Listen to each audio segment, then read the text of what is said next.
மே மாதம் 4ஆம் நாள் தேவமாதாவின் வணக்க மாதம். தேவமாதாவின் நாமம் சுகிர்த்த நாமம். தேவமாதா கொண்டிருக்கிற மரியாள் என்ற நாமத்தை விட அன்னையுடைய மேன்மையையும் மகிமையையும் அறிகிறதற்கு தகுதியான வேறோர் நாமமே இல்லை. இந்த திருநாமத்துக்கு சமுத்திரத்தின் நட்சத்திரம் என்பது பொருள். ஆகையால் பெருங்காற்று அடிக்கிற சமுத்திரமாகிய இந்த உலகில் வாழ்கிறவர்களுக்கு ஒளி வீசுகிற நட்சத்திரம் போலவும் சுடரான தீபம் போலவும் கன்னிமரியாள் எல்லோருக்கும் மோட்ச வழியை காட்டி அவர்கள் யாவருக்கும் துணையாக விளங்குகிறார்கள். புனித பெர்னாத் என்பவர் எழுதியதாவது: புயலுள்ள கடலாகிய இந்த உலகத்தில் சஞ்சரிக்கிற நிர்பாக்கியமான மனிதனை, நீ வழி தப்பி அமிழ்ந்தி போகாமல் கரையேற நட்சத்திரமாகிய கன்னி மரியாயை பார்த்து வேண்டிக் கொள்வாயாக. தந்திரமுள்ள மோகமுள்ள வேலைகளிலேயும் தேவன்னையை பார்த்து வேண்டிக் கொள்வாயாக. ஆங்காரம், கோபம், மோகம், காய்மகாரம் முதலான துர்க்குணங்கள் உன் ஆத்துமத்தில் கிளம்பி நீ பாவத்தில் விழப்போகிற வேளையில் நட்சத்திரமாகிய அன்னையை பார்த்து வேண்டிக் கொள்வாயாக. ஆபத்துகளிலும் நிர்பாக்கியங்களிலும் நிர்பந்தங்களிலும் எவ்வித துன்ப துரிதங்களிலும் மரியாயை நினைத்து வேண்டிக் கொள்வாயாக. அந்த திருநாமமானது உன் நெஞ்சிலும் உன் வாயிலும் என்றும் இறக்க கடவதாக. அன்னையை பின் சென்றால் வழி தப்பி போகாமலும், வேண்டிக் கொண்டால் நம்பிக்கையை கைவிடாமலும், தாங்கப்பட்டால் விழாமலும் கரையேறி மோட்ச வீடு சேருவாய். தேவமாதாவின் நாமம் மகிமையுள்ள நாமம். அன்னை மரியாள் என்ற திருநாமத்து நாயகி, ஆண்டவள், ராக்கினி என மற்றொரு பொருளும் உண்டு. பரிசுத்த கன்னிகை தனக்குண்டான மேன்மையாலும் தான் உரிமையாய் பெற்ற சுதந்திரத்தாலும் உலகத்துக்கெல்லாம் ராக்கினியாகவும் சம்மனசுக்கெல்லாம் ஆண்டவளாகவும் மனிதர்களுக்கெல்லாம் தாயாராகவும் நியமிக்கப்பட்டார்கள். இது பற்றியே ஜனங்களுக்கெல்லாம் மகிமை பிரதாபமுள்ள இப்பெயரால் அன்னையை கூப்பிடுகிறார்கள்.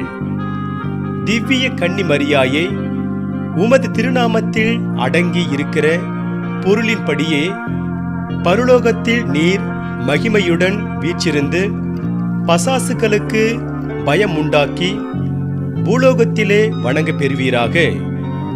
சர்வேஸ்வரன் அல்லாத எல்லாவற்றையும் விசேஷமாய் எங்கள் மனதுகளையும் நீர் ராக்கினியாக இருந்து நடத்தி நாங்கள் படுகிற துன்பங்களில் ஆதரவுமாய், பலவீனத்திலே வல்லமையுமாய், அந்த காலத்திலே ஞான ஒளியுமாய், மரண நேரத்தில் ஞான நம்பிக்கையுமாய் இருப்பீராக. தேவமாதாவின் நாமம் வணக்கத்துக்குரிய நாமம். புனித பிரான்சிஸ்கு என்பவர் பரிசுத்த கன்னி மரியாயை நோக்கி சொன்னதாவது: உமது திருக்குமாரனுடைய ஆராதனைக்குரிய சேசுநாதர் என்ற நாமத்துக்கு பிறகு நீர் கொண்டிருக்கிற மரியாள் என்கிற நாமத்தை அல்லாமல் மனிதர்களுக்கு வரப்பிரசாதத்தையும் நம்பிக்கையையும் இன்பமான சந்தோஷத்தையும் அதிகமாக வருவிக்கிறதற்கு தகுதியான நாமம் வேறொன்றும் இல்லை. புனித பெனவந்தோர் என்பவர், திவ்ய கன்னி மரியாயே, உமது திருநாமத்தை வணங்கி சிநேகிக்கிறவன் பாக்கிய உள்ளவனாய் ஆறுதல் அடைந்து நற்கிரிகைகள் செய்து வருவான் என்றார். அந்த மேன்மையான நாமத்தை சொல்லுகிறவனுக்கு ஆறுதல் வராமல் இருக்காது. அந்த திருநாமத்தை கேட்டு பசாசு நடுநடுங்கி ஓடிப்போக சோதனையெல்லாம் நம்மை விட்டு அகன்றுவிடும். சோதனை வேளையில் பரிசுத்த கன்னிமரியாயை வேண்டிக் கொள்ளாததினால் பாவத்தில் விழுந்தீர்கள் என்பதை அறிந்து அத்தகைய தினம் இனியும் உங்களுக்கு நேரா வண்ணம் சோதனை நேரத்தில் தேவ மாதாவின் உதவியை கேளுங்கள். உங்கள் எதிரியை துரத்தி உங்களை காப்பாற்றுவார்கள் என நம்பிக்கையுடன் இருங்கள். ஜெபம். மிகவும் நேசத்துக்குரிய பரிசுத்த கன்னிகையே, உம்முடைய திருநாமத்தை உச்சரிக்கும் போதெல்லாம் நெஞ்சிலே யாவருக்கும் உமது பேரில் பக்தி உண்டாகிறதும் அல்லாமல் உம்மை நினைக்கிறவர்கள் எல்லோரும் அதிகமாய் உம்மை சிநேகிக்க துணிகிறார்கள். ஆண்டவரே, என் பலவீனத்தை நீக்கி எனக்கு திடன் அளித்து இந்த கண்ணீர் கணவாயில் எனக்கு வேண்டிய உதவிகளை நல்கியருளும். நீர் பிரத்தியட்சமாய் சர்வேசுரனை தரிசித்து அவர் அருகில் நீர் இருப்பதனால் எங்களுக்காக வேண்டிக்கொள்ள உம்மை விட தகுதியானவர்கள் இல்லை. எங்கள் ராக்கினியே, நீர் உமது திருமைந்தனிடம் கேட்கும் எல்லாம் அவசியம் கொடுக்கப்படும். ஆகையினால் நீர் எமக்காக மனு பேசியருளும். நாங்கள் இவ்வுலகில் உமது திருமைந்தனாகிய சேசுநாதரை முழு மனத்தோடு நேசித்து மறு உலகில் என்றும் அவரை சிநேகிக்க எங்களுக்கு விசேஷ உதவியை அடைந்து கொடுத்தருளும். இத்தினத்தில் அடிக்கடி சொல்ல வேண்டிய சுகிர்த்த ஜெபமானது: மரியாயே வாழ்க, ஆண்டவளே வாழ்க, சமுத்திரத்தின் நட்சத்திரமே வாழ்க. 4ஆம் நாளில் செய்ய வேண்டிய நற்கிரிகையாவது: கல்லறை உள்ள இடத்தில் போய் உத்தரிக்கிற ஆத்துமாக்களுக்காக வேண்டிக் கொள்கிறது. புதுமை. ஓர் வற்றாத ஊற்றிலிருந்து நல்ல தண்ணீர் திரளாய் சொரிந்து வருகிறது போல பரிசுத்த கன்னிகையின் பேரில் வைத்த உறுதியான பக்தி விசுவாசத்தில் நின்று ஞான நன்மைகள் எல்லாம் அற்புதங்களில் கொர்சீனு என்னும் புனித அந்திரேயாஸ் மனம் திரும்பின வரலாற்றை இங்கு குறிப்பாக எடுத்து காட்டுவோம். புனித அந்திரேயாஸ் பிறப்பதற்கு முன்பு அவருடைய பெற்றோர் தங்களுடைய பிறக்கப் போகிற முதல் பிள்ளையை சர்வேஸ்வரனுக்கு ஒப்பு கொடுப்போம் என நேர்ச்சை செய்திருந்தார்கள். ஆனால் முதல் பிள்ளையாய் பிறந்த அந்திரேயாஸ் தம்முடைய தாய் தந்தையருடைய சுகிர்த்த கருத்துக்கு இசைந்து நடந்தவரல்ல.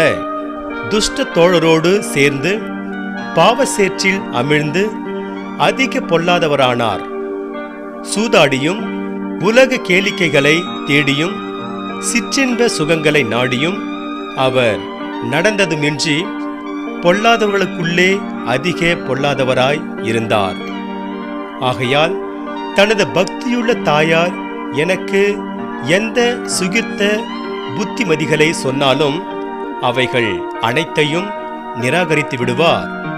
அந்த அம்மாள் கஷ்டப்பட்டு அவருக்கு நல்ல புத்தி வரும்படியாக இடைவிடாது தேவமாதாவின் அடைக்கலத்தை தேடி மன்றாடி வந்தாள். அவ்வாறு வேண்டிக் கொண்டதன் பயனாக தான் கேட்ட மன்றாட்டை அடைந்தாள். ஓர் நாள் அந்திரேயாஸ் ஓர் பிரபல்யமான வீட்டுக்கு ஆயத்தம் செய்து கொண்டிருக்கும் போது தனது தாயார் அழுது திரளான கண்ணீர் வடிக்கிறதை கண்டு கலங்கிய அவர் தன் தாயை நோக்கி அழுகிற காரணம் என்னவென்று கேட்டார். அதற்கு அவள் சற்று நேரம் தாமதித்து சொன்னதாவது: என் மகனே, நீர் பிறக்கிறதற்கு முந்தின இரவில் ஓர் கனவு கண்டேன். அது என்னவென்றால், நான் ஒரு சிறு ஓநாயை பெற்றதாகவும் அது கார்மேல் என்னும் சபை சுவாமிமார்களுடைய கோவிலில் நுழைந்தவுடன் அந்த ஓநாய் அற்புத மாற்றமடைந்து ஓர் ஆட்டுக்குட்டியாய் போனதாகவும் கண்டேன். இதன் காரணமாக உன் தந்தையும் நானும் உன் தேவமாதாவுக்கு ஒப்பு கொடுத்தோம். ஆனால் நான் கனவில் கண்டபடியே துர்நடத்தையினாலும் கொடிய கொடூரத்தினாலும் ஓர் சொல் கேட்காத நாய்க்கு சரி சமானமாய் இருக்கிற உன்னை பெற்றதற்கு தினமும் அழுகிறேன். ஆகிலும் உன் நல்ல நடத்தையினாலும் சுகிர்த்த பக்தியினாலும் நீ ஓர் ஆட்டுக்குட்டியைப் போல் மாறிப்போவதை காண்பேனாகில் சந்தோஷமாய் மரிப்பேன். இந்த வார்த்தைகளை அந்திரேயாஸ் கேட்டு அஞ்சி பயந்து சற்று நேரம் திகிலடைந்து தேவ கிருபையினால் முழுவதும் மனம் திரும்பி தன் தாயை நோக்கி சொன்னதாவது: என் தாயே, கொடிய ஓநாயை போல் நடந்த நான் சாதுவான ஆடு போல் ஆகிறதற்கு முன் நீங்கள் சாக மாட்டீர்கள். வெகுநாள் அந்த துஷ்ட மிருகத்தைப் போல இருந்தேன். ஆனால் இப்பொழுதே உங்கள் கனவு நனவாவதை காண்பீர்கள். தேவ மாதாவுக்கு என்னை ஒப்பு கொடுத்தீர்கள் என்றீர்களே, இந்த பரம நாயகிக்கு நான் என்னை ஒப்பு கொடுப்பதே நியாயம். நீங்கள் எனக்காக செய்த வேண்டுதல் வீணாகிவிடவில்லை என்கிறதை பற்றி இப்போது சந்தோஷமாயிருங்கள். நான் உங்களுக்கு செய்த துரோகத்தையும் வருவித்த கஸ்தியையும் துர்கிரிகைகளையும் பரிவுடன் பொறுத்துக்கொண்டு எனக்காக வேண்டிக் கொள்ளுங்கள். அந்திரேயாஸ் இந்த வார்த்தைகளை சொல்லியதும் புறப்பட்டு கார்மேல் என்னும் சபை குருக்களின் கோவிலுக்கு போய் பரிசுத்த கன்னியின் பீடத்தண்டையில் சாஷ்டாங்கமாய் விழுந்து தன்னை சர்வேஸ்வரனுக்கும் தேவ மாதாவுக்கும் காணிக்கையாக ஒப்பு கொடுத்தார். அதே நொடியில் தேவ கிருபையால் இவர் 3 மனிதனாகி அந்த சந்நியாசிகளுடைய சபையில் சேர வேண்டுமென்று உறுதியான மனதோடு பிரதிக்கினை செய்தார். அப்படியே அச்சபையில் பிரவேசித்து அதில் கடின தவம் செய்து குருவாகி கடைசியில் மிகவும் பெயர் பெற்ற மேற்று ராணியாரானார்.